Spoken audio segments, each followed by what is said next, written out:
definitely I totally agree with both of you. One of those movies that I would watch again and again, you know, and the acting in here was tremendous. Like, I love. I think we were talking about the sound effects on this. How it's kind of cringing. Yeah. Not in a bad way, but it's just like it makes you nervous. Mm-hmm. Like, and you feel it. Yeah. Yeah. It feels. I remember I told you, like, because I remember, like, when he chokes out. When he chokes people, it like literally sounds like crazy. You hear like crunching. Yeah, like. And you see, okay, so Stephen Lang's character, did they ever say his name, or is he just like credited as the blind guy? The blind guy. Yeah. So when you're introduced to him, he's a fit older man. Yeah. You know, like he looks like he could fuck you up. Yeah. Like probably you guys shouldn't have went in that house. You know what I mean? Right. And so when he does get in close combat with our thieves, you feel the fighting, the choreography, like when he's punching what's his name in the is it Money? Dylan Money and shit, what's the other kid's name? I'm looking at his name. Alex. Alex, right. His name is in real life is Dylan, but in the film it's Alex. When there's the scene in the laundry room where he's fighting basically hand to hand with the blind dude, and he's no match. No, he's a tiny guy. Yeah, you know, but he just gets punched square in the face like 5 times, full strength. Oh yeah.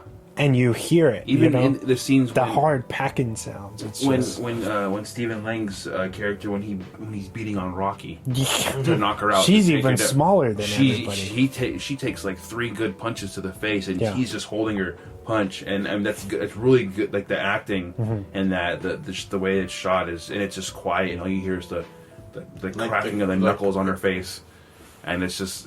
Oh, it's like it makes you uneasy. Oh yeah, that sound is just like, oh my god, like, because like I even told you, I was like, man, like even like because I've practiced submission wrestling and jiu-jitsu, like even that doesn't sound like because I've choked people out. I'm like, that doesn't sound like that, but at the same time, like, just the fact that sound is in there, that sound bite is in there, it makes you like be like, ugh, like it just, it's just so cringing.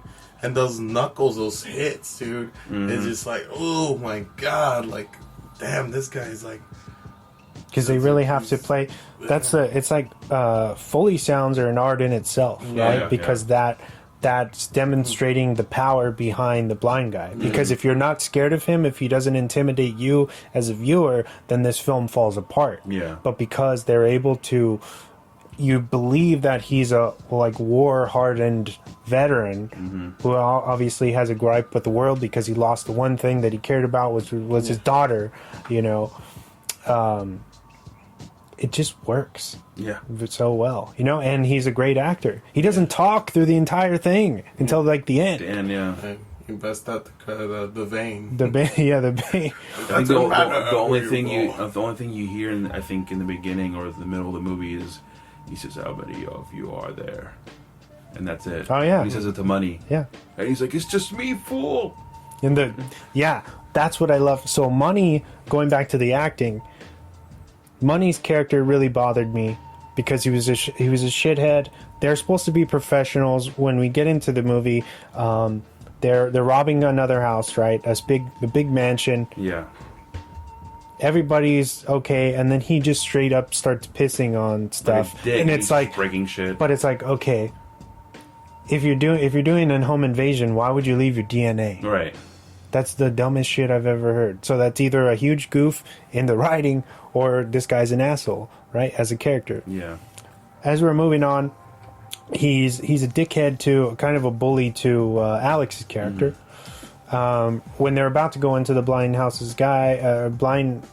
guy's house, he basically he figures out that Alex has a thing for Rocky, and he's like, why don't you do a good, like, why don't you be a good friend and stay in the friend fucking zone? Yeah. So I don't know if they don't really for life. they don't really tell you whether or not Money and Rocky have something going on? Maybe it's like hinted at, or because maybe he's like you're not. He's like you would care if anything happens to her while she's in there. And he's like, of course I care about her. That's my bitch. He's like, that's my bitch in there. I'm like, okay. I'm like, yeah, I guess like that's sure, like that shows how much you love her or care for her. That's your bitch, bro. So I don't know if it's I don't know if it's borderline that they wanted you, like if Money was supposed to be a doucher like that. But my point of saying that he's a doucher is when he's inside and he's confronted by the blind guy, he has a chance to rat Rocky out to kind of save his own self. Yeah. But he doesn't snitch, and he says, no, it's just me. Right. Which cost him his life, but ultimately he saved Rocky. Mm-hmm. Right? So I thought that was a redeemable thing for Money, if you think about it. And you kind of get to feel they really do a good job of kind of showing you how rough Rocky has with of her life, her home life, and her kind of neglectful mother, and that little girl's her sister, right? Yeah, her baby sister, yeah, and just how her mother has just, I guess I would say, a new guy every week or something, kind of just like scumbags. Yeah, to stay at her house. Yeah. Or their trailer or whatever it is. They just talk shit to her. She's like, oh, your lips look sore. He's like, is that how you're making your money? And then she's like, oh, the motion. In front of the sister. Yeah, it's like, come on, like, and they do a really good job of making you feel sad for her and making you understand why she's doing what she's doing. Mm-hmm.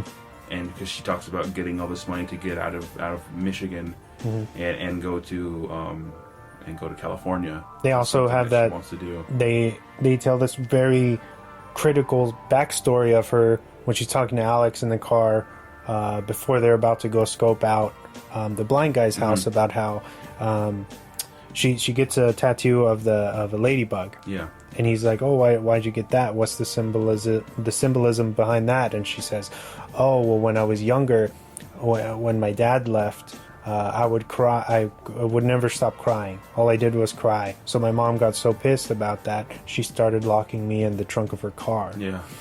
And she said, and this one time, I was in the trunk.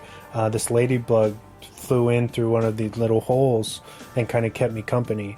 And it was always like soothing for me. So.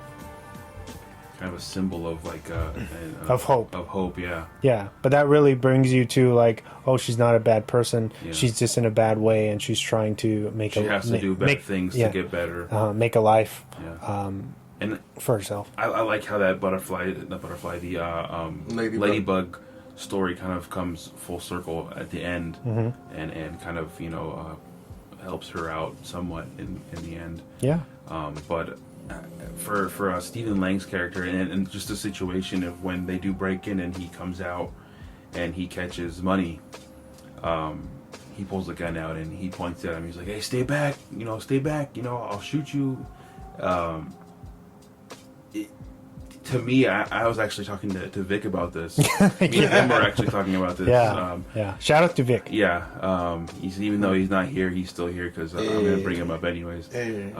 He was just like, man, like if you pull a gun out, you have to use a gun. Like if you're pulling a gun out, you either use it or the gun gets used against you, which is in this case, what happens. And that scene where when he gets shot and it goes kind of like slow motion, it almost reminded me of DREDD. Yeah. When the guys when they're doing their inhaler drugs or whatever, and the slow mo. When he shoots him in the neck or through the jaw and it comes out of his head. That's a really cool scene because it's kind of in slow motion. But he's right because he keeps moving closer and closer in the way he has his hands. He's setting up for a takedown. He's a vet. He knows what he's doing. Yeah. To disarm somebody is you're trained that stuff. So to me, it's like what do you? If I was in that situation, I would have. Vic talked about this. I would have shot him in his legs or something. Honestly, their whole operation was sloppy. I don't think they did their research right. When they get there that night, when they're walking up smoking weed. Right. Right before they go in. First of all, you're probably gonna smell like hella weed. Oh yeah. You're disoriented and not thinking straight. And then you're also leaving traces of DNA. Like if you throw the right outside the house. Outside the house, which she did. Right there. Yeah. And then they get to the door, and they have one key for the door, and it doesn't work. 6 other locks that they're like, well, what the heck? Like, do you have the other keys? And Alex is like, no, we only have the one for the lock that we put in. And then he's like, well, what the fuck? Yeah, they subdue the dog with a drug in the treat or whatever. So the dog's conked out. They get in. They can't get into the house. Rocky's like, oh, I'll go through the window. I can fit through there. So then she does that. But even when she gets inside, she breaks a piece of glass. And then glass is attached to the bottom of her shoe. Yeah. She's walking through. And then she just, like, hits it and leaves it in the middle of the hallway. So dumb. Just, like, dumb. Like stupid mistakes. Like, small things that... Of course, she was worried about the alarm system, trying to get the alarm because you only have 30 seconds. So that's plausible, right? And when you're in the heat of the moment in a scenario like that, it's easy for us to sit at home and say, oh, we could have did this, we could have did that. Yeah. But you have to think about your adrenaline and how people make mistakes. Yeah. And what I love about this movie is not just the thieves make mistakes, but so does the blind guy as well. Yeah. Even though he's this badass veteran, he still fucks up. You know what I mean? Mm-hmm. He thinks he's killed Alex, but he didn't. You know, right. Which was an awesome twist. Mm-hmm. So many plot twists. It was really cool. Like, it was amazing. Yeah. He's like firing on when he catches them they're about to go through the cellar doors in the back. Mm-hmm. He randomly fires, even though he has the woman that he has tied up, the victim who he's trying to keep safe. He doesn't think about, oh, maybe I shouldn't fire right away. You know what I mean? Right. Just small things like that, but nothing too big. It's easy for a condensed film like this, where you have so many like small, you only have a couple characters and what goes on. It's easy to pick something like this apart. Right. But for what it's worth, I think the story that they try to tell is pretty good. Oh yeah, definitely. It's a fun one. Yeah, I like the fact, just the scene when they're going to the basement and they hit the light switch to turn it on, the power switch. Yeah. And that's when you get that kind of jump scare almost, with the girl running towards them, and then she's on the little rope or whatever she's on, and then that actually alerts him that they're downstairs, or that she's moving downstairs, so something has to be happening. Oh, what's going on? And then it's all shitty soundproofed with like cushions. Yeah, it's like cushions on the wall. That's really gonna like soundproof. But that's eerie. I love that as like how do you say, like a set design? Yeah, like that's amazing. Yeah. And like you said, when he does end up shooting his captive lady, baby mama. Yeah. I want to go back to that story because his daughter gets ran over by her, and she's acquitted of all charges because she's rich. She's rich and she gets off. So he ends up kidnapping her, impregnating her with his seed. With a turkey baster. And his weird frozen sperm, and then he like heats it up on a frying pan. Because that's how you're able to save the cells. Yeah. Right? I mean, it's just like really weird how he's like kind of strange. And like he's like, I'm not a rapist. He's like, I never forced myself onto her. He's like, I told her I'd release her when as soon as she gave birth, and I was like, 9 months and you'll get your life back. Yeah, it's fucking weird. It's an amazing twist. Yeah, you cannot guess that, and it's so like disturbing. And then the scene where you think it's about to happen to Rocky's character, and she's all harnessed up because she gets knocked out, and he has he gets the turkey baster and he's getting ready to do it, and she's freaking out.